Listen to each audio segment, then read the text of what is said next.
you've seen a whirlwind, you've seen 2 ghouls. There isn't too much just yet, but it also allows you to complete the quest.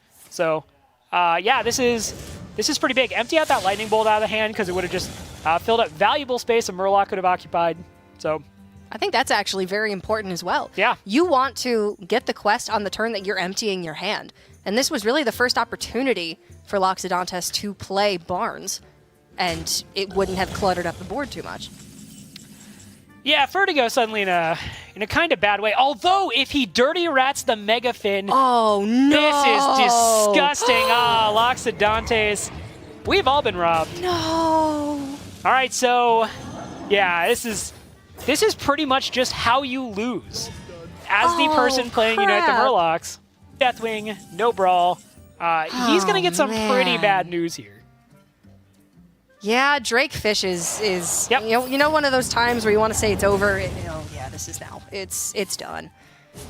Yeah, I was so keen on the Deathwing, but that does it too. And Vertigo breaking a smile. Loxodontes, in all honesty, will never break through that 4-8, let alone hit face. This is the. But what about? I want to point out they were, this was going fine until that Dirty Rat. That Dirty Rat came off the top, and look, fortunately, Leomane still looking in a bad spot here. Okay, so the Flame Tongue Totem could come down. Well, actually, that's just game. Oh. Kalamos deals 6 to face, 4 extra from the Flame Tongues. That's going to be 9, 14, 18 plus 6. Yeah. You know what? I believe that's 24. That's lethal. It's pretty good. Good job, Kalamos. Well, I'll be damned. Kalamos the Primal Lord. If you're playing Elemental decks, it's a pretty good card. Leomane looks pretty stressed out about the second Kalamos. I'm not sure what he would have done about the third one. I think it's probably best he just doesn't know. Don't watch either Coglorin's going to end the game here, or he's going to play second Ice Block. So either way, I think that is just always the best call. Frost Nova off the top. That's nope. Not going to do it now. Would have been great several turns ago. So you could Cold Light Oracle into Ice Block, buys you another turn, potentially buys you the burn to close out this game, but yeah, you have to Cold Light Oracle.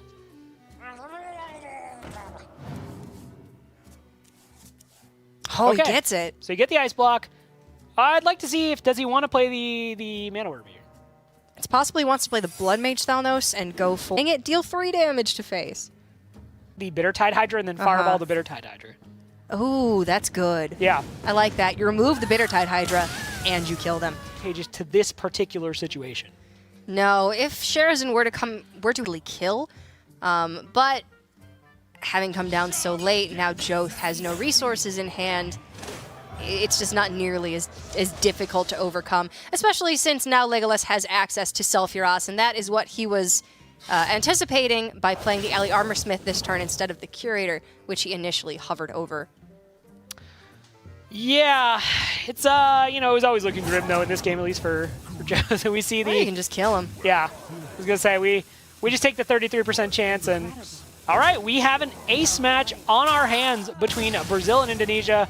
Brazil has climbed back into this after the heroics of Coglorin surviving the brutal double Bitter Tide Hydra onslaught, and Legolas, realistically, this is what the kids I would say taking 8 damage a turn. That puts them on a clock where by the time the quest goes off, they're already dead. And I like this because there was the possibility, you have Ravasaur Runt, you have Argentspire, you could have gone for the buff, you could have looked into, the cash in on that Mark of the Lotus, but no, it's Bitter Tide Hydra time, and we see Lovely Chook.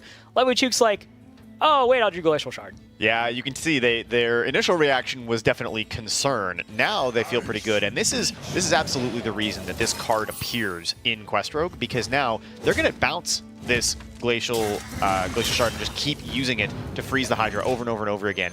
That's an enormous opportunity for sides. And we don't talk about this a lot, but one of the downsides of Innervate is you thin your hand, and the Druid player here is not running reload, right? Like, Aggro Druid is not running a whole bunch of ways for players to get more cards in hand. Once this Ravasaur Runt comes down, that's basically all there is available to Brazil as a whole. They're probably in a lot of trouble here because there's not going to be a lot of room for them to actually deal damage. And Glacial Shard comes down for free. You can Shadow Step it again if you're feeling like you're in danger. Would be surprised to see it. Because what are you really? You're freezing out at that point 3 damage. Yeah, and you know, we see China doesn't have any hand reload either, but it kind of just doesn't really matter here because there's the Gadgets and Ferryman, there's the Shadow Stip in hand, and then they also just got the Glacial Shard. I think without the Glacial Shard, this suddenly would have been a much dicier proposition. Yeah, I mean, if the Glacial Shard hadn't come down, I think this was Brazil's game to lose. With Glacial Shard off the top and it being the minion they've chosen to continue, they're going to have to just continue to freeze this Hydra, push as much damage as possible. Activating the South Sea Deckhand is going to require using the hero power here. Yes, you know, it's very much worth taking the length of your turn, but yeah, Loxodontes potentially a lot of damage. Let's see, if it's kill command, it is lethal. No, but that is also lethal. We see China freaking out. Jason Zhao knew it. He even said, you see that, that's exactly what Jason Zhao is doing. It's like, I told you that was he's Blair. just hitting with the pillow. I told you. Leomane gives the celebratory grin there, and can't blame him. You know, I just said... What happens when you choose Subtle for a mentor over me, right? You don't get those sweet, sweet pulls. You just get a bad attitude. Hashtag choose Raven. Exactly. So yeah, Shadow of Death going to be used to clear up this midi. Very, very strong indeed. And now, Mass Dispel, not too terrible either. Legolas could do with that. Yes, he really, really could. Arcane Intellect going to help, I guess. It's going to draw cards, which is what Brazil need to do. Meteor, that'll do it. That'll allow Legolas to completely clear the board. Alex Straza can be played next turn, potentially putting Legolas back up to, what, 23 health? Has this been a double Meteor deck? Yes. Madness. I like it though. Like, in a lot of situations, Meteor's just better than Flamestroke. I'm wondering whether you just develop the card draw minions in the form of Thanos and Acolyte. You could Frostbolt the Ancient Watcher, but then nothing stops the important for these players. And that's just going to be the concede. Orange 3, which is plenty. It was almost lethal without the War Eater, so Right. War Eater's going to do the trick. Hero Power going to buff up that Tidecrawler even more. Just 11 attack, 1 mana minion, 11 attack. And that's going to be 2-1, which is a bit of a weird ending to the game there because Switzerland... Oh, come on, what is this? What is this? Come on, Bozo. You got more respect than this, man. He hasn't. Brazil didn't concede for some time there. I think Switzerland are well within one. It's going to be the concede. Oh, thank God. Loxodontes raising his hands to the sky. Very, very happy with this. Very emotive players in general coming from Brazil. Whereas Bulgaria taking the loss, but I do believe they, as you mentioned earlier, Bulgaria